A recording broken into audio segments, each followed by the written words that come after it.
Hey guys, welcome to the Liberal Hive Mind, a channel solely focused on exposing the abundant hypocrisy of the left. It's just been so satisfying to watch liberal networks these days. You know, there's this accusation from leftoids these days targeting conservatives, claiming that we're part of some cult and all we do is watch Fox News, beaming all of these conspiracy theory ideas into our brains. But of course, that's not even close to true, to be honest. I probably spend more time watching left-wing media than I do right. And I think that's probably mostly true for a whole lot of you guys. But lately, it's been an absolute blast because of this one specific idea that I've been talking about for maybe the last 10 months or so. Basically since the fall of Afghanistan or the fall of Kabul, whatever you want to call it, things under Joe Biden have become so bad, so undeniably bad, that I'm now actually able to stomach watching CNN. Sounds a little bit crazy, but it's true, because even CNN is spending most of their time ripping on Joe Biden, failure that is this White House regime. Joe is getting slammed, and I mean slammed in the media, and you know it's something we've cataloged and something we will continue to talk about as Joe's media coverage becomes increasingly more negative as the doom and gloom ahead of 2022 is reaching peak levels for these lefties and Democrat media figures. Let me show you guys what's going on here, but of course before we get into any of it, make sure to leave a like, a comment, subscribe, and with that out of the way, let's roll the tape. Alright folks, so here's the most striking headline of them all. Quote, complete effing chaos. Establishment media lukewarm on Biden's potential second term. Over the weekend, The Hill published a story about potential Democrat presidential candidates if Biden retracts his statements and decides not to run for a second term. The story reported Vice President Kamala Harris, Transportation Secretary Pete Buttigieg, and Senators Elizabeth Warren, Amy Klobuchar, and Bernie Sanders as legitimate contenders. There are doubts that he will follow through on his plan because of his age. Biden would be 81 years old November 2024, and because of the brutal political headwinds he and his party are now facing, the article noted, Biden's approval ratings have sunk to the mid-30s in some polls. Then later on in the article, there's this part right over here. Vanity Fair wrote an article that stated, Democrats are already feeling out their options for 2024. The article conveyed that if Biden doesn't run, the Democrat Party does not have a true leader and would be in, quote, complete effing chaos because Kamala Harris is not seen as a great candidate. You know, it's kind of funny because it's a very similar sentiment that I've been referring to in a couple of my videos. I keep saying, look, Republicans, you're in good hands. The top two candidates right now are Donald Trump or Ron DeSantis. If Donald Trump decides not to run, then I think most conservatives are just thinking, okay, well, second up, let's go Ron DeSantis. Or possibly Rand Paul is another great option, although most people would probably say third in line is Ted Cruz, which please just no. But Democrats have sleepy Joe Biden in the mid-30s, or even less popular Kamala Harris and then Pete Buttigieg and Elizabeth Warren as their other options. In other words, they have no options. And with Joe Biden about to hit his 80s, it seems as though Vanity Fair is right. The Democrats are in, quote, complete effing chaos. And they're not just in complete effing chaos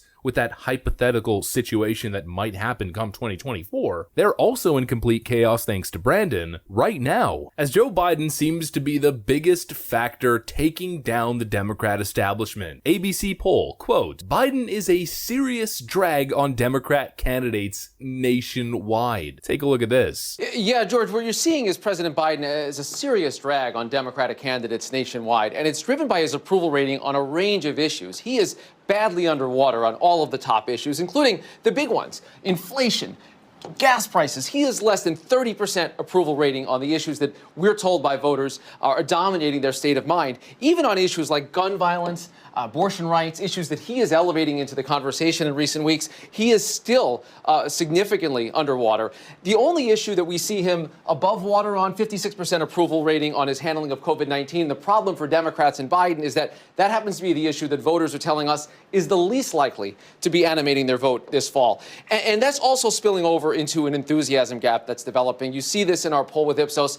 13-point edge for Republicans in terms of people that say that they are very enthusiastic, very eager to vote this fall. You're seeing independent voters largely sitting out the midterms so far. Now, that enthusiasm gap is a little narrower than it was last time we polled on it 2 months ago, but still, those are the kind of numbers that have Democrats worried about a potential wave election. And I got 3 words in response. Yikes, oof, and ouch. Those numbers are lower than what CNN was telling us just a couple days ago. And what's probably even more depressing for the Democrats is that Joe Biden is underwater even on Democrat issues, like gun violence and that specific medical procedure, which Democrats deem to be a constitutional right somehow. He's underwater with his own voters, and he's dragging down the entire party with him. Joe Biden is the boat, he's the vessel, and he's taking the Democrat establishment down with him to the bottom of the ocean. And it's so clear, it's so unavoidable, it's so obvious that even the left-wing mainstream media has no choice but to tackle the obvious. Let's now move on to the doom and gloom going on to CNN, connected to that same topic that Joe Biden is a serious drag on Democrat candidates nationwide. Well, here is CNN doing a report on the Democrat electoral outlook nationwide. Head to the polls for the critical midterm elections. It is looking less and less likely that Democrats will be able to keep control of the House of Representatives, where Democrats currently only hold a 12-seat majority. CNN senior data reporter Harry Ensign joins us live. Harry, if you're a Republican running for re-election or trying to unseat a Democrat, things are looking pretty good, right? I would say they're looking very good from a historical context. So basically, I took the best Republican positions on the generic congressional ballot at this point in midterm cycles since 1938. That generic ballot basically as would you vote for the generic Republican or generic Democrat in your district?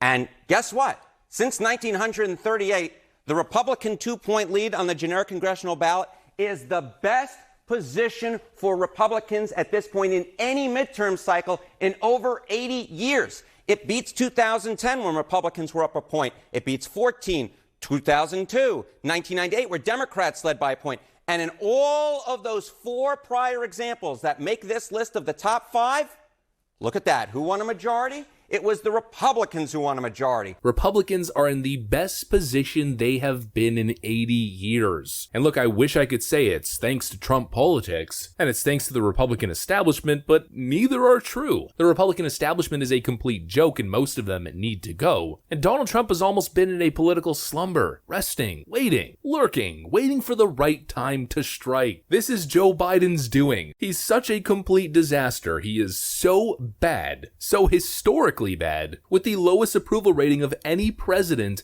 in modern American history in decades, that Republicans are in the best position they have been in 80 years, in 8 decades. And they've done basically nothing. And look, it's just the lack of leadership. No matter how many times Nancy Pelosi praises Joe Biden, Nancy approves. Pelosi says Biden's economic policies are working, creating steady growth. No matter how many times the Democrats try to convince you that Joe Biden's doing a stellar job, no matter how many times Joe Biden says this, tide of trickle-down economics.